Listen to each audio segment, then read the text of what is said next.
다음 미션입니다. 미션 13, X로 발전. 수소 플랜트 목표 지역에 에너지 유닛을 전달하는 미션입니다. 에너지 유닛이 수소 플랜트 목표 지역에 완전히 들어가 있는 경우, 즉 이렇게 선에 걸쳐 있는 경우에는 점수 획득이 불가능합니다. 선 안쪽으로 완전히 들어가 있는 경우에 각각 5점씩 획득하실 수 있습니다. 이 경우 에너지 유닛이 4개, 5개에 들어가도 모두 가능한가는 아닙니다. 최대 3개까지만 점수에 반영될 수 있습니다. 미션 14, 장난감 공장입니다.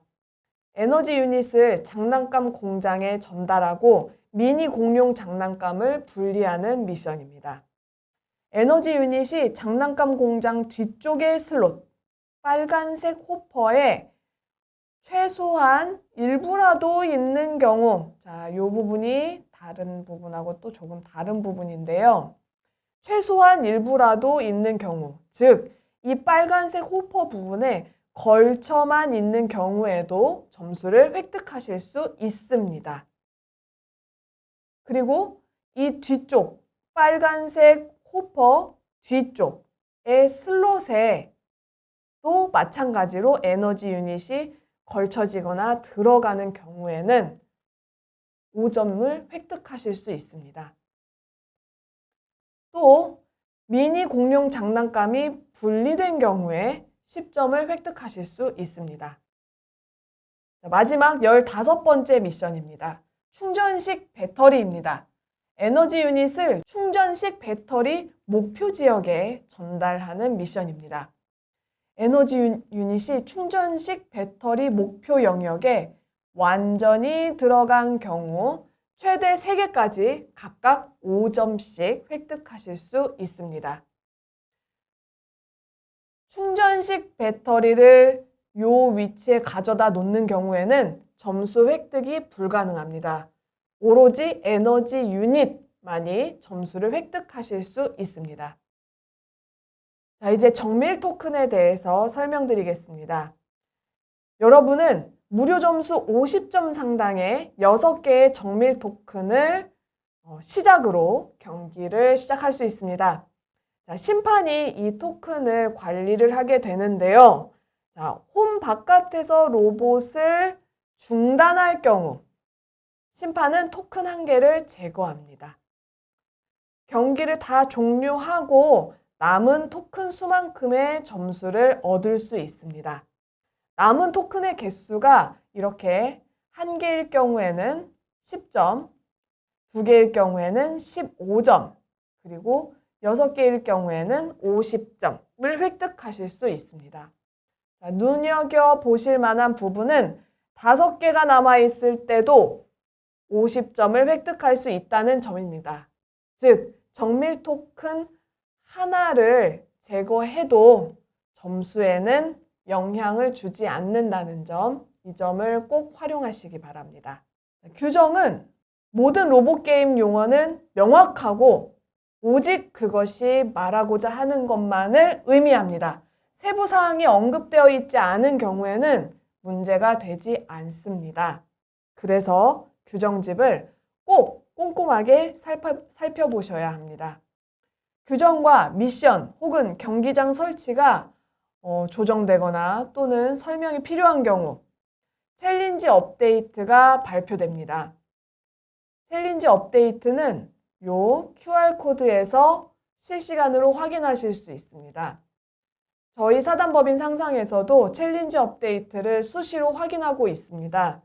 다만 여러분께서 저희 사단법인 상상보다 먼저 챌린지 업데이트를 확인하신다면 저희 쪽에 알려주시면 감사하겠습니다.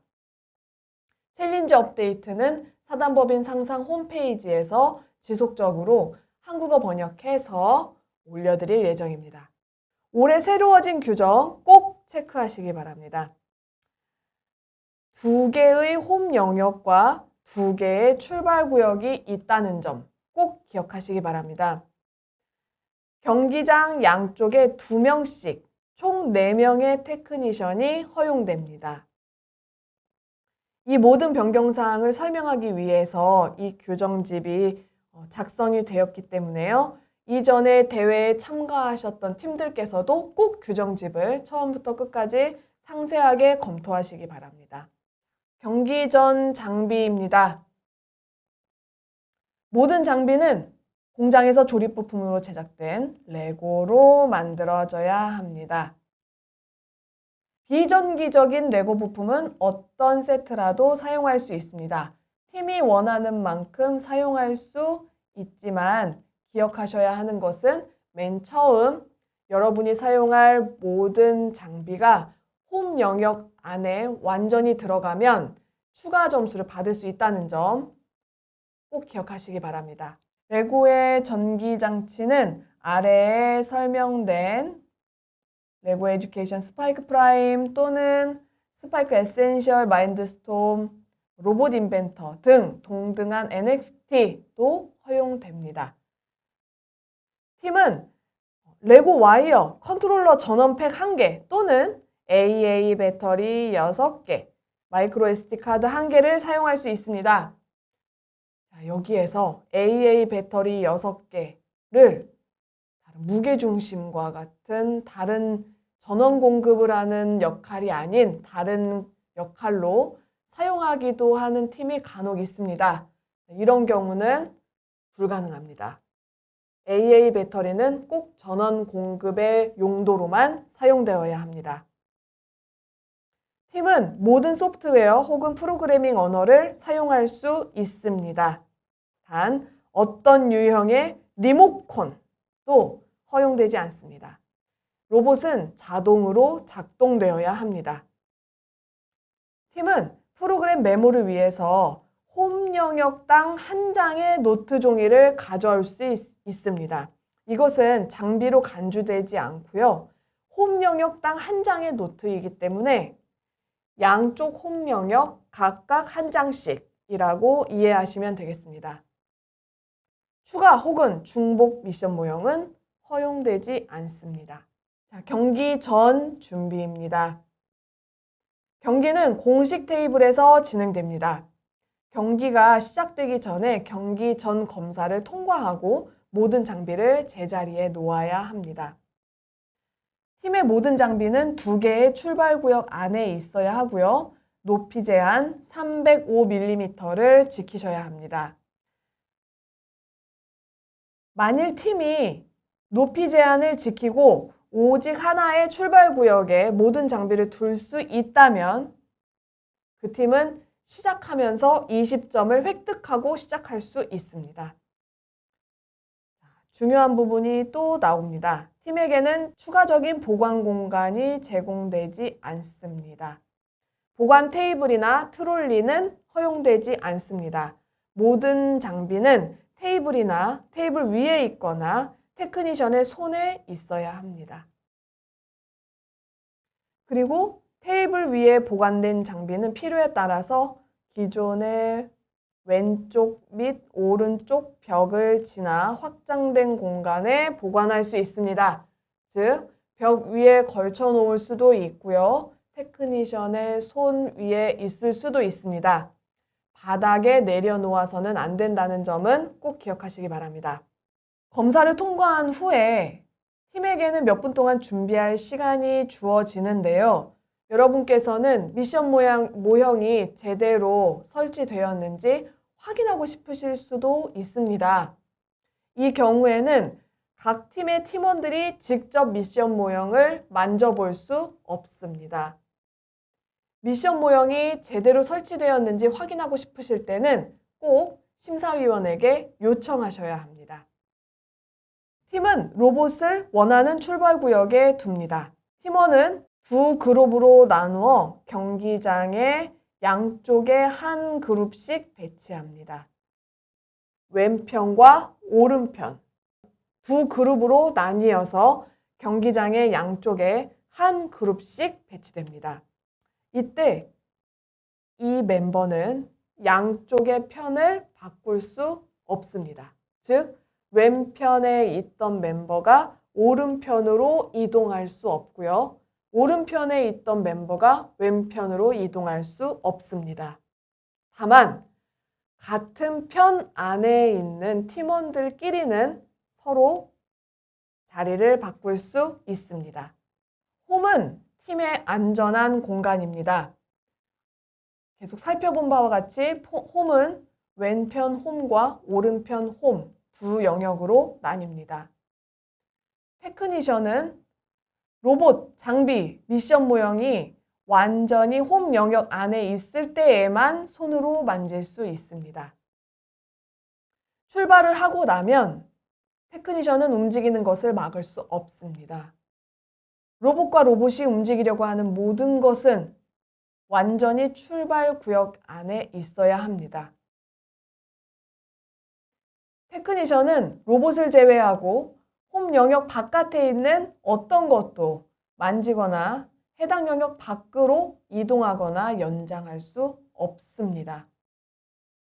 테크니션은 로봇이 출발한 후에 홈으로 완전히 돌아온 후에야 만질 수 있습니다. 이것은 정밀 토큰과 밀접하게 관련된 내용이기 때문에 꼭 기억하셔서 적용하셔야 되겠습니다. 경기 중 홈 바깥 부분에서 로봇이 중단했을 경우를 설명드리겠습니다. 이 내용을 조금 자세히 살펴보셔야 되는 부분인데요. 이 내용을 두 가지로 나누어서 간략하게 설명드리겠습니다. 먼저 출발구역에서 로봇이 가지고 출발한 임무 모형은 하다가 중간에 로봇이 중단됐을 때 어떻게 해야 하느냐? 이 경우 로봇 위에 그 임무 모형이 그대로 있는 경우에는 다시 홈 영역으로 회수할 수 있습니다. 다만 로봇이 멈추기 전에 홈 바깥에서 중단하기 전에 가지고 가던 미션 모형을 떨어뜨렸어요. 이 경우에는 로봇만 회수하고 이 미션 모형을 회수할 수 없습니다. 그 자리에 그대로 두어야 합니다. 두 번째 상황은 로봇이 출발해서 획득한 임무 모형은 어떻게 해야 하느냐입니다. 로봇이 출발을 했는데 거기서 임무 모형을 획득을 한 상태에서 로봇이 중단을 했어요. 이 경우에는 로봇을 다시 홈 영역으로 가져와야 할 텐데요. 이때 획득한 임무 모형은 어떻게 해야 하는지에 대한 내용입니다. 로봇에 이 임무 모형이 연결되어 있는 경우에는 심판이 회수하게 됩니다. 또 매트에 떨어진 경우에는 매트에 그대로 두어야 합니다. 이렇게 내용이 정리가 되겠습니다. 이 내용을 꼼꼼하게 살펴보셔야 되겠습니다. 이제 경기 후 채점에 대한 내용입니다. 2분 30초 후 경기가 종료됩니다. 테크니션은 로봇을 멈추고 다른 어떤 것도 만지지 않아야 하고요. 이때부터 채점이 시작됩니다. 미션에서 특별한 방법이 필요한 경우를 제외하고 경기가 끝났을 때 채점을 위해 모든 미션 요구사항이 눈으로 확인 가능해야 합니다. 즉, 경기가 모두 종료되고 난 뒤에 눈으로 확인 가능한 내용들을 보고 채점이 진행됩니다. 자, 어떤 것이 안에 완전히라는 문구로 규정이 설명된 경우에는 위에서 바라봤을 때 안에 완전히 들어가야 점수를 획득할 수 있다라는 뜻인데요. 이때 이 라인에 걸쳐져 있는 경우, 그 경우에는 안으로 들어온 것으로 간주됩니다. 팀이 로봇을 작동할 수 없는 경우에도 상황을 설명하거나 경기에 참석해서 아름답고 소중한 프로정신 점수를 얻을 수 있습니다. 즉, 대회 당일날 로봇이 작동하지 않아서 로봇 게임에 참여를 하지 못하더라도 자신의 팀의 순서가 왔을 때 그 상황을 설명하고 심판에게 잘 설명할 경우에는 아름답고 소중한 프로정신 점수를 얻을 수 있다는 뜻입니다. 심판은 팀의 경기 결과를 기록할 것입니다. 결과에 대한 합의가 이루어지면 점수는 확정됩니다. 이 룰북에서는 세 경기 중 팀의 최고 점수만이 수상과 진출에 반영된다고 기입되어 있는데요. 우리나라 경기에서는 3번의 경기가 아니라 2번의 경기가 열립니다. 즉, 2번의 경기 중 팀의 최고 점수가 수상 및 진출에 반영됩니다. 중요한 점은 동점일 경우입니다. 이때는 2번째 최고 점수를 이용해서 순위를 결정하게 됩니다. 모형 조립 설명서는 이 QR코드를 확인하시면 되겠고요. 퍼스트 레고리그 한국대회 홈페이지에서도 다운로드 받아서 확인하실 수 있습니다. 잘못된 모형으로 연습하면 문제가 발생할 수 있기 때문에 모형을 조립할 때는 정확하게 조립하는 것이 매우 중요합니다.